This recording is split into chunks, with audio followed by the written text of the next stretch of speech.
Hey guys, welcome back to another episode of Married Now Widowed. We're your hosts. I'm Kayla. And I'm Nadine, and this podcast is about navigating life after loss through unfiltered conversations. Welcome back, everyone. Welcome back.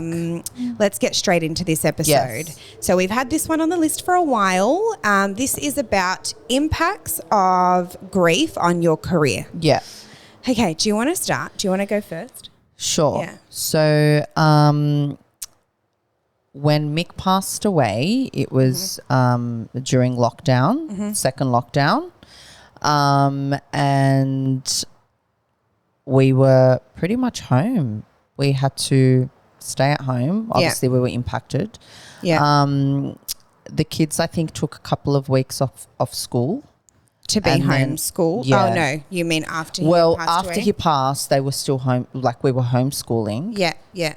Before he passed, I should say. So when he was in hospital, were you still working? Were you allowed to work at that time? So we went into lockdown. Yeah. And then he was still in hospital. We weren't allowed to work. Okay, so you were just with him. They wouldn't let me visit him. I think it was about 6 days I wasn't allowed because all the hospitals obviously went into lockdown. Yeah. So nobody could visit him. That's so full on. Yeah. Yeah. And I'll never forget, I bought him like a PS. Yeah, that's right. I remember you telling me. Anyway, and every day he'd be like, oh, pack something in a bag and bring it to me. Because the nurses like really loved him. Yeah. And so they would bring him down in a wheelchair and they'd bring him to me and they'd be like, we'll give you 5 minutes. Oh, that's give you sweet. 10 minutes. That's so nice. It was really nice. Yeah. Anyway, so that was, I think, 6 days where I couldn't visit him. And then one day he rang me and he said, you've been given an exemption so you can come and visit. Oh, good. I was the only one that was allowed to go though. The kids weren't allowed to go. Yeah. Anyway, so we were schooling, or the kids were. Yeah. And he passed away during COVID lockdown. Yeah. So then the kids took a couple of weeks off. And then they just What do you do? Like, do you just tell the school, like, hey, this is what's happened? And like, do you just take as much time as they need? Like, how does that work? Yeah. So because they were homeschooling, obviously we had like direct access to their teachers through like phone. So I just messaged both their teachers. Yeah. And I just said, listen, like their father's passed away, so they're going to need some time off. Right. And they were like, take as much time as you need. They even sent us like, I think it was like a parcel and it had like all this fresh fruit in it from the school. It was so nice. So nice. Yeah, it was really that's nice. Sweet. That's really nice. And then after that, they just got straight back into routine. I thought it would be healthy for them. So how long was that? It's probably a couple weeks where they were off. Right. And then, just got straight back into it. Yeah, but they were at home. So so it wasn't really having to go back to school. That's right. That's exactly right. Yeah. Okay. And you? So I was doing, I was working from home. I was doing things from home. Yeah. But not a lot. Hey, I was just at home helping them. Yeah. Homeschooling them. Yeah. And just grieving, to be honest. And then when you were allowed by law to return back to work, did you go back? I went back straight away. Straight away. And did the kids go back to school? Yeah, they went back to school. Okay. Yeah. Okay. Did. And I think that was probably around the time you and I were messaging on Instagram. Because do you remember when they were like saying, okay, we're going to reopen on this day, and then we wouldn't, and then they'd be like, oh, another 2 weeks, and then we'd wait another, and we'd open up our booking system to like book clients in, and then we would book all these people in. Sorry, I know what you threw me by messaging when we didn't know each other. Correct. Though, you mean? Yeah. It was just on Instagram. Yeah. So then I went, look, it was hard, obviously. Did you go back 5 days a week? I did. Wow. Yeah. But that was what I felt I needed to do. Yeah. And don't forget, like, I kind of just wanted that distraction. Of course, yeah. And for me, I just felt that that's what I needed. Yeah. You know, and you know how it is when you own your own business, and so you know, you sometimes you've just got to do what you got to do. Yeah. And it wasn't like we were open and it was business as usual. It was having to deal with all of those clients that book in after COVID. Yeah. Yeah. It's you would know how crazy it is. Yeah, like, for sure. You're trying to slot people in wherever you're fully booked. Yeah. You are fully booked. Yeah. And so I just felt like I couldn't not go into work. Yeah. I felt like I needed to support my staff.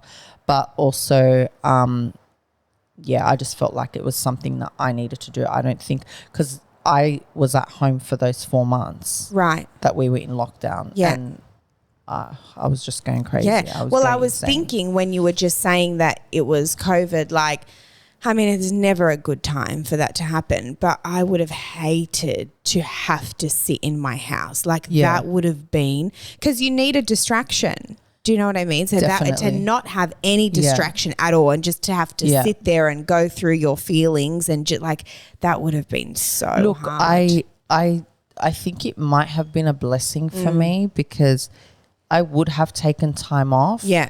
Would I have taken that 4 months off? Yeah. I don't know. Yeah. It just gave me time to be with the kids as well and to just, you know, grieve together. Yeah, it probably has like pros and cons, you know, but then the whole, you know, you couldn't be around people and people couldn't visit you. That would have been hard. Yeah. Yeah. And I think like during that time as well, and I think I've said this in a previous episode, I felt like just being in lockdown for that time, when we came out of it, seeing everybody for the first time, it takes you back to that day that he died. Yeah, that's so true. Does that make sense? Oh, yeah, of course. Yeah. And so I felt like it was, it was a lot. I'm not going to lie. Of course, it was would be. really, really hard. Did your, like, so obviously you came back and all your staff knew? Yeah, they all knew. Yeah. And clients obviously didn't. So how was that? What was that like? Yeah, it was hard. Yeah. Like, I'm not going to lie, having to tell clients, you know, because that was the first thing they asked me because they knew he was sick. He was sick. Well, because he was going through treatment. Yeah. I was still at work. So I would maybe go in the morning and then go to the hospital. And then I was there from like, you know, mid-morning till the evening. Yeah. And so I was still popping into work.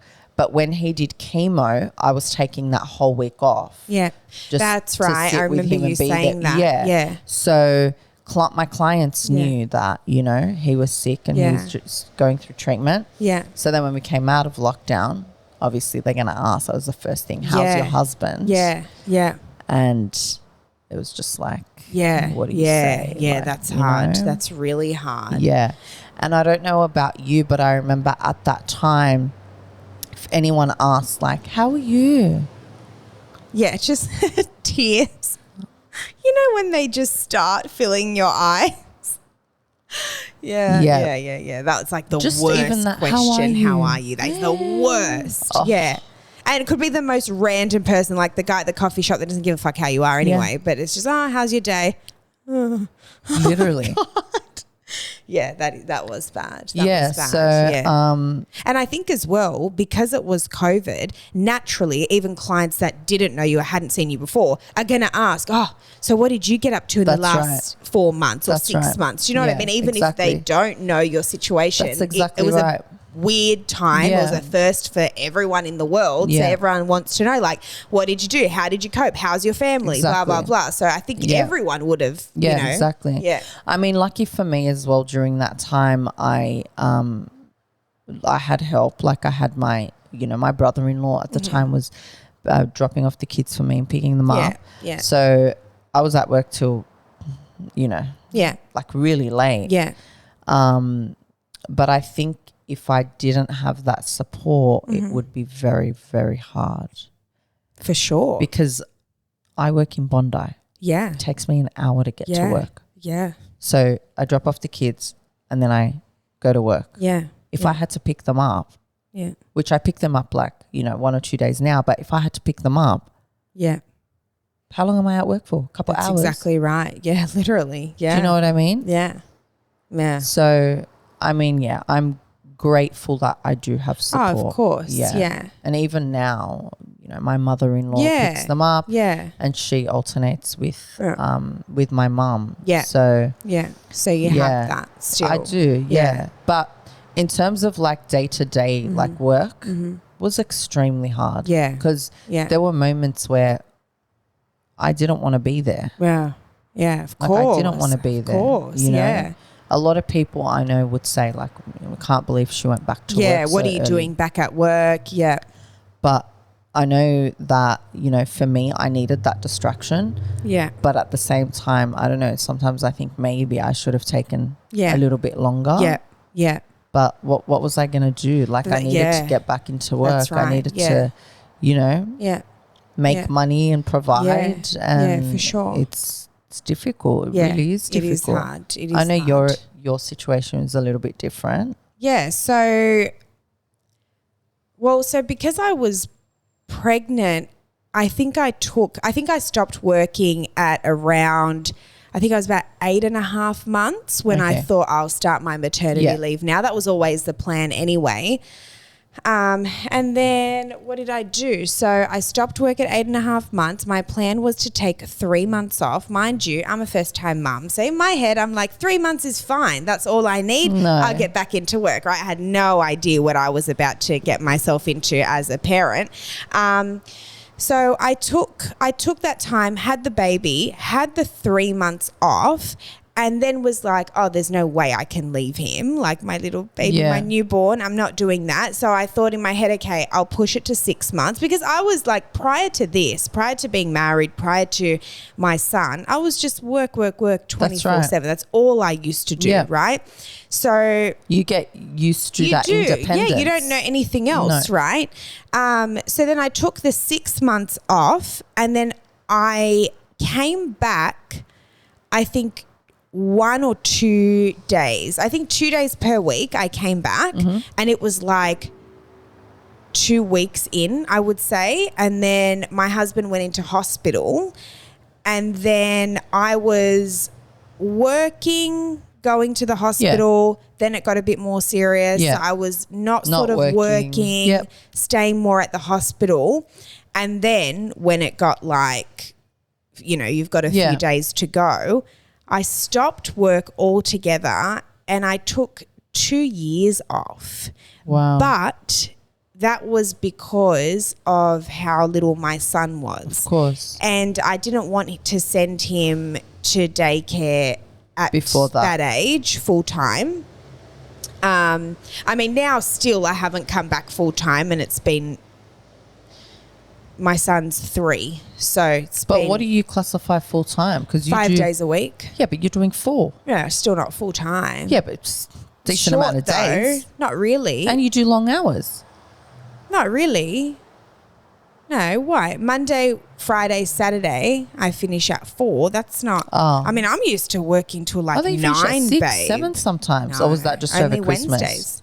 No, only Wednesdays. Oh, okay. To me, that's nothing. Like, I used to work like 7 a.m. till 9 p.m. 6 days a week. Yeah. You know?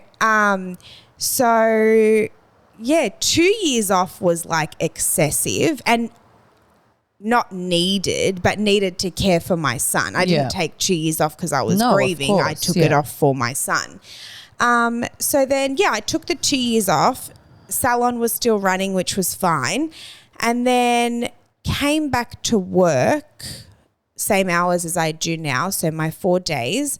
And it was probably the same experience as you had. I feel like all my clients have been with me for a really long time. Yeah. So they follow me on socials, and everyone knew that he was sick anyway.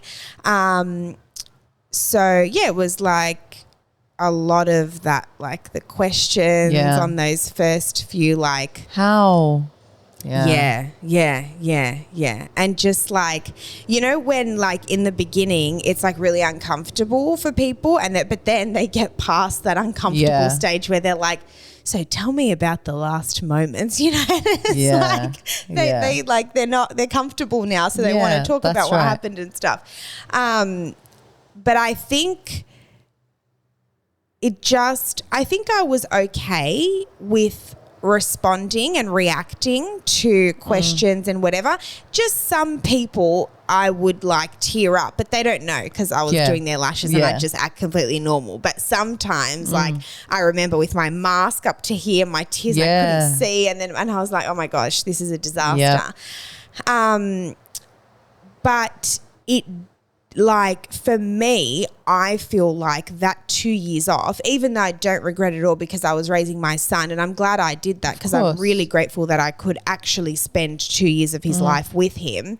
It did set me back career-wise, like 2 years back. You know what I mean? Like, I always felt like when I came back, I could have been so much further ahead in the business if I had kept working full on those 2 years. But I guess that's what happens when women go on maternity leave anyway, when they take a year off, you know, usually they take like 6 months, 12 months off. And I guess it sets them back. Definitely set me back work-wise, 1,000,000%. And then I think even the first like 6 months, say, back at work, even though it had been a little bit of time since Mohammed passed away, was still like, you know, you're little crying on the way to work. That's right. You're crying between clients, you know, little things, you know what else? right? It's also because you had a routine, right? So you would get up in the morning, you'd jump in the car, you'd whatever, take the kids to school. And then even just like the phone calls. 100%, absolutely. That you would have in the morning. Totally. I remember I would also, like, if I ever went anywhere near the hospital, that would really affect me. I would just bawl my eyes out. Because, and then not going to the hospital, right? So my routine was get up, drive to the hospital. Yeah, that's right. Right? Every day. Or if I went to work for a little bit in the morning, I'd always like come back to the hospital and I was there like you until it got really serious. And then obviously I was there 24/7. But not going to the hospital. Because don't forget, Mick was in hospital for 4 months. Yeah, that's a long time. That becomes a habit, really. Right. 4 months of that. Like, you know, when you have like a daily, like, you know, when you go and park the car in the car park at the hospital, they'd give me like monthly passes. Right? Because it was, and every month they would just renew it for me and renew it for me because I was there every single day. So then not driving to the hospital, which was, you know, a routine, like it was my routine, right? Like every day I'm driving to St. George Hospital. And then to not drive to St. George Hospital and drive straight to work. Weird too, right? Yeah, for sure. And I think like, I remember I avoided like the whole of Newtown for like ages, I just wouldn't even drive through there to get anywhere because I wasn't sure. The reason why I remember you said that to me not long ago when we went to Newtown, you and I. Yeah, that's right. When we went to the memorial at for Chris O'Brien. Lifehouse. And I hadn't even been in. And you know me though, like I was like anxious, but you know how I am. I like shut my emotions and I'm like, I'm doing this. I'll get in there. And I'm just so not emotional. But I was always nervous leading up to it. Like I was trying to be a big girl. Like, I'll be fine. But really I was like, fuck, like what if I'm just not and I can't control myself? Like I don't know how it's going to be, you know, because like it's really weird and it's hard and it's it's such a sad concept that you literally walked in with someone, like literally walked in with someone. And then you're walking out without them. Is that insane? That's still, like, when I think about that, it actually trips me out. I'm like, what the fuck? Yeah. Like, how does that happen to people? How do you, like, what? That's crazy to me. That's, like, such a, like. It is. It's wild. Like, in your stomach. It just makes you a bit, it makes you know what sick. I mean? It's a crazy, like, even everything about the hospital or like wherever your person passes away is like just full on, you know, you're just like your brain really goes into overdrive and you start thinking things and you make yourself worked up and you start remembering things and it's just full on. And I would love to go, because I remember at Lifehouse on the level that we were on, everyone obviously was having some sort of cancer treatment, but you know, some people weren't as fortunate. Some people couldn't afford, you know, to have decent food brought in by family, or couldn't afford to get Uber Eats or whatever. And I remember, like, you know, looking at these people, like, you look so sick, right? You look like you're dying. You're probably going to die. And on top of that, you're eating like this horrendous, crappy, you know, and I always used to feel so bad. And I used to think like, oh, it would be so nice to like come back and give them food or hand out food or buy them food or whatever. Because what can you really do for these people, right? That's At least like something nice to eat. But then I think like, I don't even know how it would be to even go on that level again. Do you know what I mean? So I did. You did what? Did you? Yeah. It was World Nurses Appreciation Day or something like that. And because Mick really, really loved all the nurses. Yeah. So I bought them like gifts. Oh, that's sweet. And then also Mick had a stoma bag. Yeah, that's right. Yeah. So he had a lot of the bags at home. Yeah. So I donated them back to the hospital. Yeah, that's nice. Yeah. Yeah, that was probably hard, really things. hard. Yeah, I can't imagine. Really, really hard. Like just walking through the corridors. Yeah. And the thing is, when you're there for so long, they become like family. For sure. And so I remember when I walked in, it was like every single nurse was just like, oh my God, oh my God. And then, you know, then I got to reception, and then the nursing, one of the nurses, said the nursing manager wants to see you, like just make sure you're here. Yeah. Then professor's, you know, nurse, she wants to see you, like just wait for her. And I'm like, okay, so here I am standing in this ward. Yeah. And obviously there's, you know, all new patients. Yeah. And some nurses I'd never seen before. Yeah. And I'm just standing there and like looking around going, like, fuck, it was only, you know, 4 or 5 months ago that we were standing here. That's and right. We were here. Yeah. And this is where he died. Like, it's full on. I remember the room he was in. Yeah. You know? Yeah. Yeah. It was hard. It was very hard. Yeah. I think I was just like, example, how are you?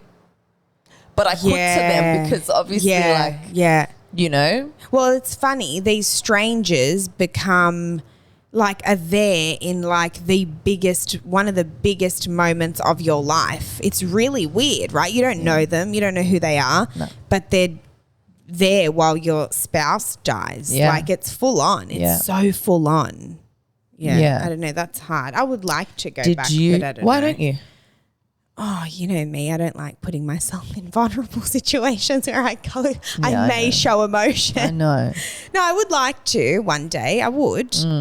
I just don't know. Yeah. I don't know. I get scared to like get in a hole. Did you lose any clients?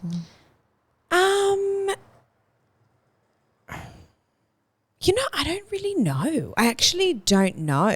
Like, I mean, I'm sure. Look, the thing is that the salon was still running anyway, so there were other lash artists to see if you couldn't. Obviously, who's going to wait 2 years? I have one client, by the way, OG client, waited 2 years to see me, refused to go to anyone else. And Shut up. Yeah.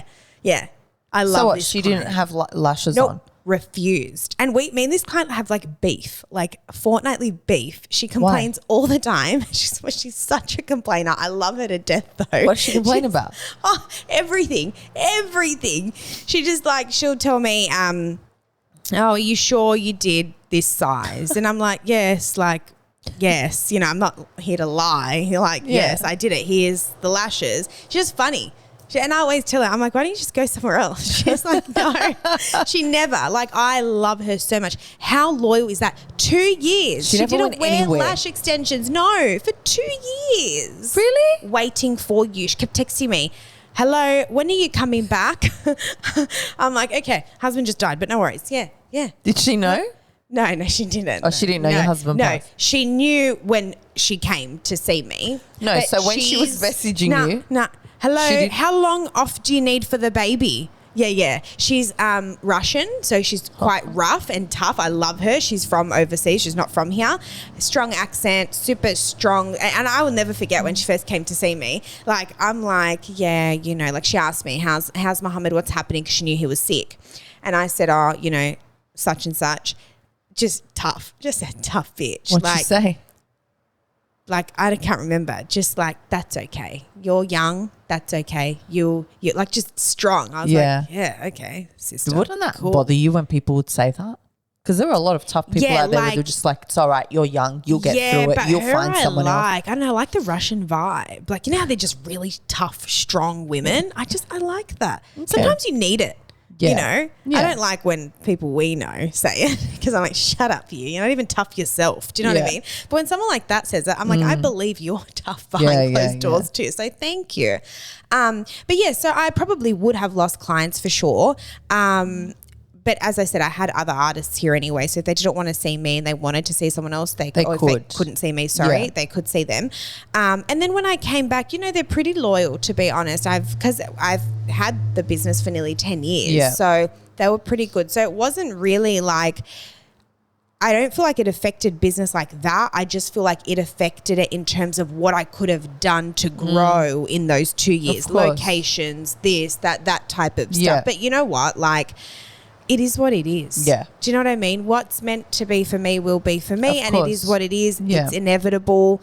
People take time off to look after their children. Definitely. I'm so grateful that I could even take 2 years off to look after my son. So, yeah. But work it does impact your career, and I think it would be. I feel like it impacts your career because of your mental state. Yes. Like looking back now at how I was then. Yeah. Fuck. I was like. But did you think you were okay, normal at the time? Yeah, that's the thing. That's the problem, isn't it? Yeah. You think you're okay. Yeah. You think that you have these, you know, you're allowed to have these moments throughout the day or whatever. Yeah, of course. But looking back, I wasn't well. Yeah. I really put on a front. Like, and I think you think your front is really good, but everyone else can see that it's not. I'm telling you, people were saying, and I found this out later. Yeah. Why did she come back to work so soon? Yeah, like she wasn't probably ready to, yeah. But like I feel like I did my job. I do my job really well. Well, that's the thing. Yeah, I know. Sometimes I think, you know, people have to understand that like, well, what else are we going to do? Especially when the majority of what we know is work. Like we're used to working. That's what we know. So what else are you going to do? Yeah. Speaking of feeling like you're good when you're not, whatever. Anyway, you know how my mum always thinks that I need like therapy. Yeah. And I've got like problems. You know what she said to me yesterday? What? She made a passing comment and she was like, so for you guys, my mum always tells me that I need therapy and I need to see someone. Yep. She makes it very clear, right? And I'm like, no, don't have time. Yesterday she makes the passing comment and she's like, something, oh yeah, I don't feel like you need therapy anymore. And I was like, what did you say? And she's like, yeah, like I feel like you're not the way you were. Like I don't feel like you need as much help now. And I was like, when were you going to tell me that you think I'm a bit normal again? Like I want to know. Wow. You know what I mean? Nadine's like, I don't fucking think so. No, I'm actually thinking about it myself, like thinking how you were when I first met you. Yeah, what do you think? Yeah, I think you're cool. Really? But like, not that you weren't cool before. It was just you were grieving when I met you. It was like a month after your husband passed away. Yeah. Like I think I just think now, I don't know. Yeah, it's different. Yeah, it is different. And as well, I think like probably getting rid of that other trashy situation that I had to, you know, on my hands. Yes, true. Right. What's funny? I wasn't expecting you to say that. Yeah. Well, oh my gosh, an ambulance.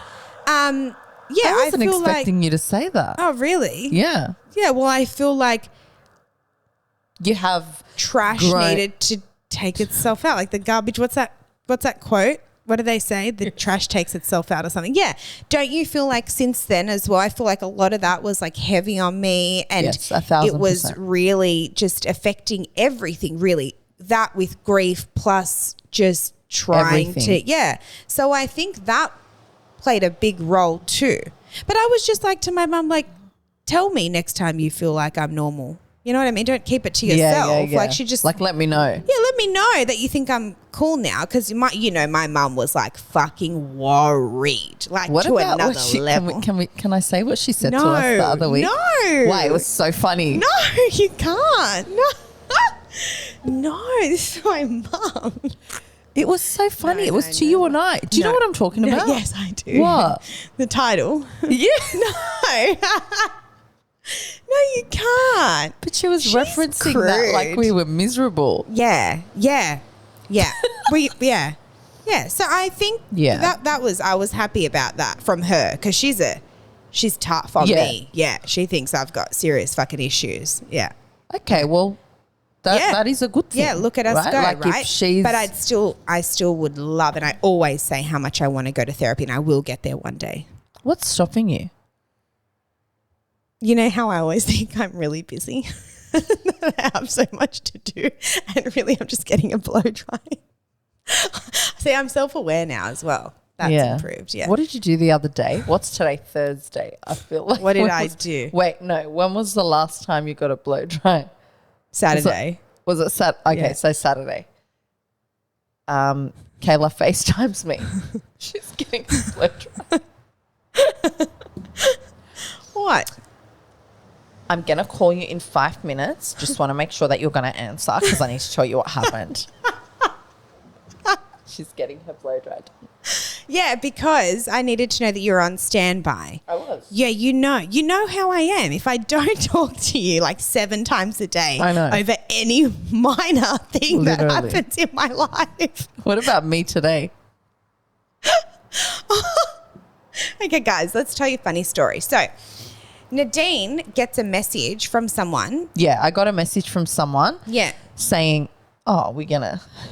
No, just saying like, oh, I saw Kayla, Yeah. right? Essentially. And I was like, where? Yeah. And then she told her a place that And I was like, I shouldn't be at. Right. So I was like, that dog. So I picked up the phone and I text her and I'm like, where are you? Yeah. Hi, where are you? Yeah. Like attitude in. I'm like, bitch thinks she's my mum. I'm like, and I thought, because so long story short, Nadine has these things where she gets sick. I don't know. She gets like, she's got these issues, right? Anyway, she gets sick. She can't. She's got a headache. She's got a hospital. We don't know. It's not a headache. What is it? I get an ulcer attack. You asshole. That, right? And then sometimes like it's like hospital, it's really severe. It's like morphine, 12-hour thing. It's a whole fucking thing, Yeah, right? it is. So when she said, hey, where are you? I'm like, oh, this is SOS call. She needs help, right? So I FaceTime her, and then to freak me out even more, she's sitting in a fucking black room. The room is black. I can just see the light on her face. She's like, where are you? I'm like, what the fuck? Why? She's like, who are you with? And I'm like, what's wrong with you? I thought I had to come and save you, babe. All the way in Bondi. I was like, oh my goodness, right? No, turns out she just thought I was somewhere that I shouldn't be. I was like, oh, I thought check. you were at this place. And then she was like, and I was like, no, what the hell, blah, blah, blah. So yeah, that was our, but this is just a daily thing, you know, me and you. That's just, right. Yeah, That's exactly right. So circling back. Yeah, I know. We're getting off. I don't even know where we were. Where were we? topic. Work and Yes. clients. And Yeah. you know, another thing. Well, we were talking about being self-aware and maybe thinking you're okay at the time when you're really not, etc. I feel like it would have been, now that I look back on it, really uncomfortable for staff. Like really uncomfortable. Yeah. You know what I mean? Yeah, 100%. Like obviously they would do their best to like whatever. 100%. But what do you say to your boss? Like just look at them like, sorry. I had one staff member who I hired after Mick passed away. And then she, you know those people that just always say like the wrong things? Yeah, that's like, What did she say? Like she would say something like, oh, your husband or something. And then I'd be like, my husband's passed. And then she'd be like, oh, fuck me. What? What? But like, I'm so but sorry. did And I'm she like, no. know? I'm like, Oh. no, it's fine. Oh. Or she'll say, and then like a couple months later, she'll be like, oh, this and this happened. And I'll be like, oh, but her so-and-so passed away. And she'll be like, oh, fuck me. Like I just always she's put my always foot putting in her it. foot in it. The poor thing. Yeah, the poor thing. unintentionally. But when she first met me, I remember she had anxiety after it because she was like, fuck, her husband's dead. And like, I'm sitting here saying all this shit to her. The And poor thing. But for me, I found her reaction funny. Yeah, like, yeah. And because like you know that people, like, you don't take offense to it. Yeah, No, for sure. no. But you're right. It would have been very, very Super uncomfortable for very our staff. hard. Yeah, definitely. Because like, there's no right thing to say. Even now, right, babe? Like, we've been through it. We know sort of the more not so great things to say.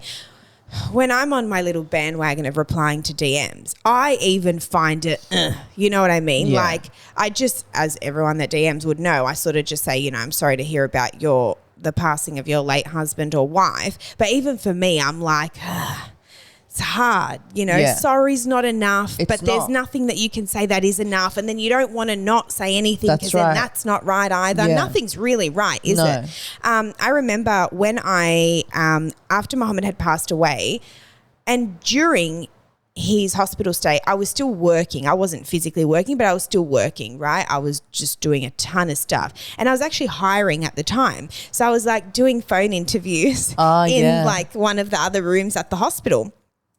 And I remember I ended up doing a phone interview with this girl and it was great. So we moved to round 2 of interviews and I had to meet her and I was like, oh, how am I going to navigate this, right? Don't want to leave my husband, blah, blah, blah.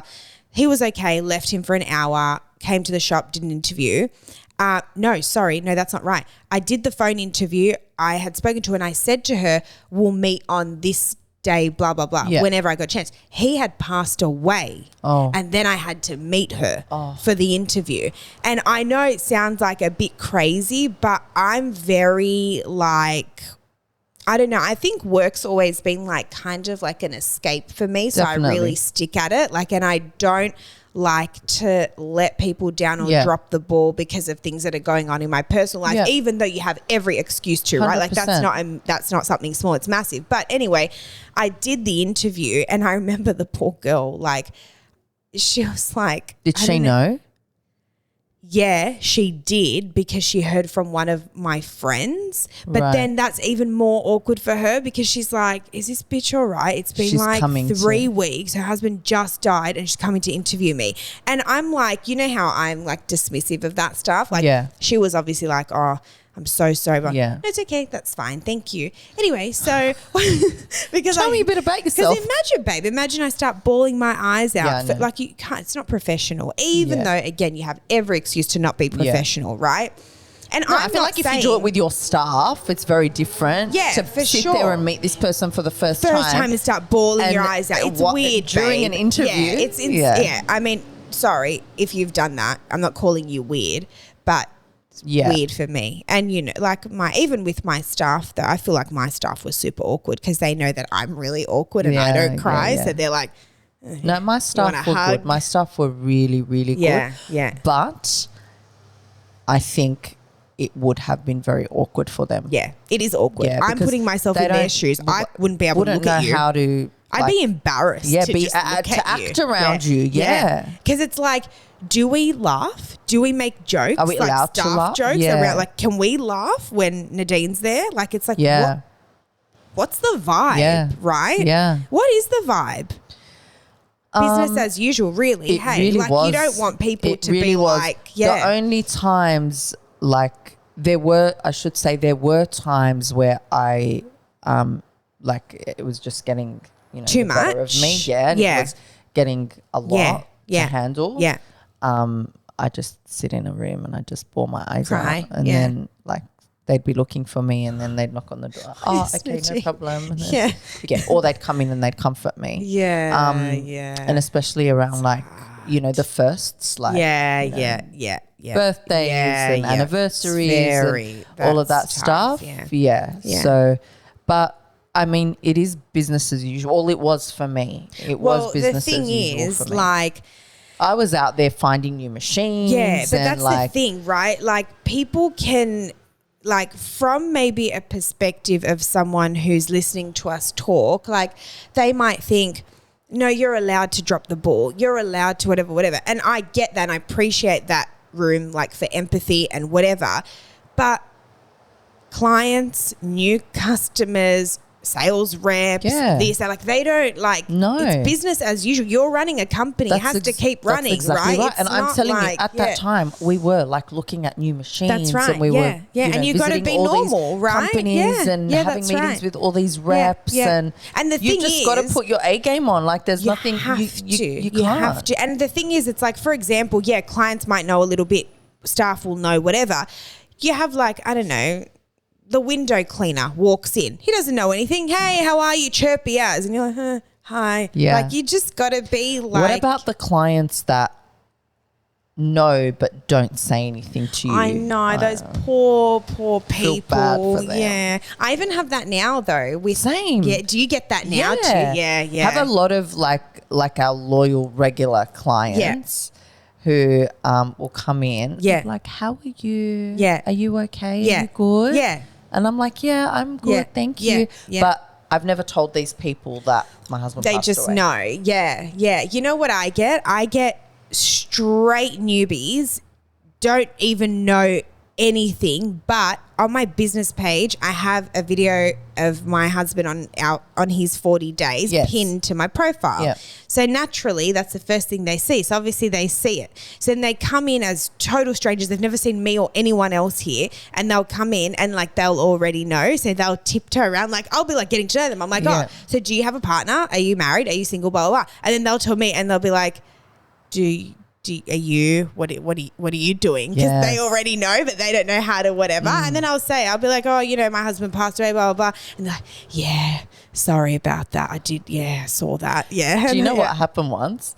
So myself and a friend who also owns a clinic as well. Yeah. Eleanor, Eleanor. Yeah. So we wanted to mystery shop another clinic. Yeah. Right?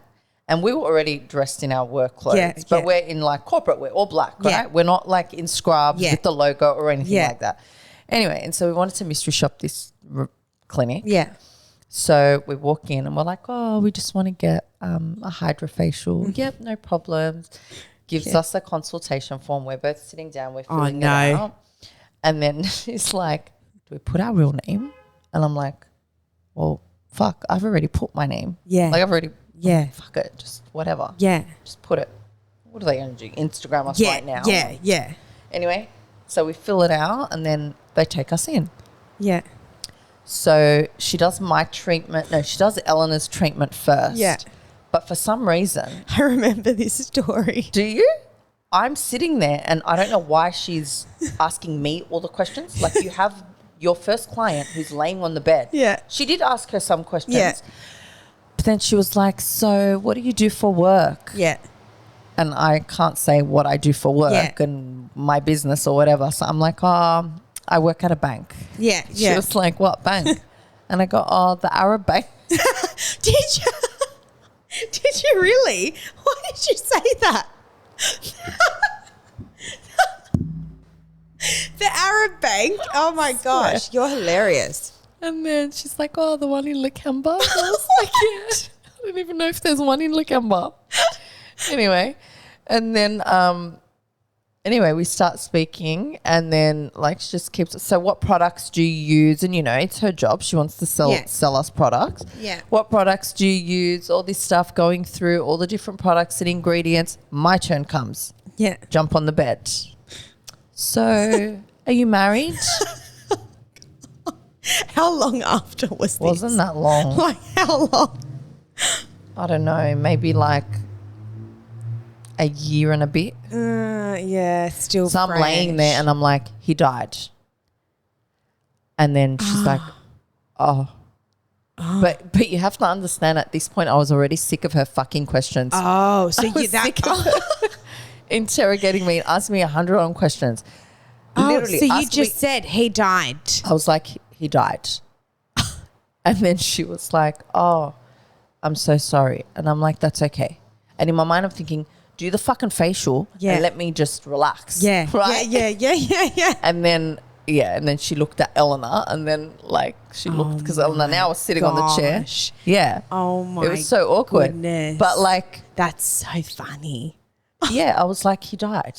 Yeah. Like, shut the fuck up. Yeah. Do you know what I mean? I do. I get it. Anyway, and then we walked out and I go to Eleanor, you wait and see. She's going to know that we own fucking laser and skin clinics.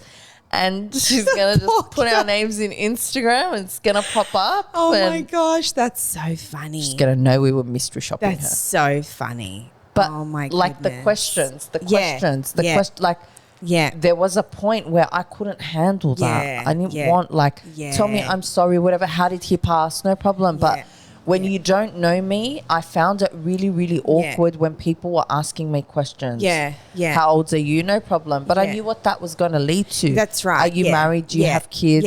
Yeah. I was. Yeah. Once I said that to someone, I was like, I was married. Yeah. What do you reply? I didn't know what to say to people. It is awkward. You know what I get funny about all the time? When people ask me about, so that's the same, right? They'll be like, or they'll know I have a kid, so the kid has to have a dad, right? Or are you married? And then I'll say, I was. And then so they automatically think divorce. You're divorced. But then it's so funny because then they'll ask me stuff and I'll carry on about how great my husband was. And then they're sitting there like, what the fuck? Yeah. And then they'll make up like something random like, oh, so you left him because, like them. And I was, oh, no, he passed away. And then they're like, oh, do you know what I mean? But I just feel like in the beginning, like I don't really know how to like straight off the bat just give it to you, So That's I'm always like, no, I'm not married anymore. And they just think divorce. They think he's the worst guy. And then I'm carrying on about, oh, he was a man. It looks like I did something wrong, which is really funny. Yeah. Or that I cheated or something. Because I'm hammering like, oh, he's an amazing guy, no, like blah, blah, blah. And they're like, what the fuck? And then that's eventually, right. Because it's a bit awkward to just It is awkward. Yeah. It is. Yeah. But I don't know. I think work and like going through grief, I think it just comes down to what you feel comfortable doing. For sure. Like you took 2 years off. Yeah. And again, I know it wasn't solely just about your grief, but it was about your son. Yeah. That is something that is going to impact your... Of course, absolutely. Your job. 100%. So I just feel like at the end of the day, you do what you're comfortable doing, always, with everything. Everything that we always talk about on this podcast is just at your own pace and whatever you're comfortable with. There's no right or wrong. There really isn't. There really isn't. I remember we were getting a lot of DMs about widows had lost their husband and their in-laws were pressuring them to go back to work. Yep. Like, what are you afraid of? Are you afraid that the widow is going to be asking you for money? Like, what is it to them? Maybe it's financially motivated because they're worried that they'll have to support. Yeah, what is it to you when someone goes, like, weird? So weird. Yeah, but I don't know. I always find that weird. I always find everything weird when people comment on stuff that doesn't impact the other person. Do you know what I mean? Like, what do you care? Who cares what she does? I mean, unless it's financially motivated where they feel like, oh my gosh, we're going to have to start supporting her if she doesn't get back to work. But I know, like, when it comes to work with me, my in-laws were not at all like, do what you want. Yeah, like mine. Yeah, like you want to go, go. You don't want to go, don't go. I remember like my in-laws would say like you want to leave him here a day or two and go do half a day, go. You don't want to, don't do it. I lived with my mother-in-law at the time. That's right, for a little bit. Not work. Long though. No, it wasn't long. It was about 6 weeks. Yeah. And so my brother-in-law and my mother-in-law were helping me like so much. Yeah. So much. Yeah. You know? Yeah. But at the end of the day, you do what makes you comfortable. 100%. For me, I felt that I needed to get back into it. Yeah, again, I agree. Looking back now, was it the right decision to make? Maybe not. We'll interview some of your people that saw you during that time. They'd probably say definitely not. You know what? I'm going to ask some of them. Yeah, ask them and see what they say. What? Yeah, I will. We want honest answers, guys. Too. Yeah. Now you can be honest. Yeah. Yeah, that's it really for career. It will impact it definitely, but it will. Go with the flow. Do what you need to do. And you know what? With those questions, like about are you married or blah, blah. You answer whatever you want to answer. Some people are super comfortable coming straight out and being like, no, my husband passed away, or yes, I was, but he passed away, or not comfortable talking about. You do what you want to do. Don't let other people put you in a position. You answer how you want to. If you don't want to talk about it, don't talk about it. Even exactly with my clients, like my clients still now, if they want to know something or they want to know like about treatments that he did, or for whatever reason, at the end of the day, these days, like 1 in every 2 people are diagnosed with cancer, right? So it's super common and people have it in their family and they want advice and they want to know. And even with that, I can talk about it. So I'm like, no, ask me what you want to know. Like, go for it. But if you don't want to, I don't think there's anything wrong with that either. No, you can just say to them, you know, I'm just not comfortable talking about it. And that's it. That's Move exactly along, right. Yeah. Definitely. Yeah. Alrighty, guys. Well, next week's a big one. Yeah. Is it? Yeah. No, it's not, because it won't be ready, darling. Okay, but I'm letting everybody know. Okay, let what them we've know. got So we have special happening. guests coming. Did you call the lady? Yes. Is she I coming? did call her. Well, coming I'm on? waiting for a response for an email. Well, we But got some special very guests exciting coming people. up. Yes. Yeah, very interesting. This is going to be a good few episodes. I mean, all of our special guest episodes are like my favorite episodes, to be honest. So this will be really good. I'm excited about this. I can't wait. So some new content. And as always, if you have any questions, anything you want us to answer on the podcast, anything you'd like to know, send us through a DM. We're at Married Now Widowed on all platforms. And don't forget, if you are grieving or you're a support person for someone that's grieving, please join our Facebook community group at Married Now Widowed. Bye, guys. Bye.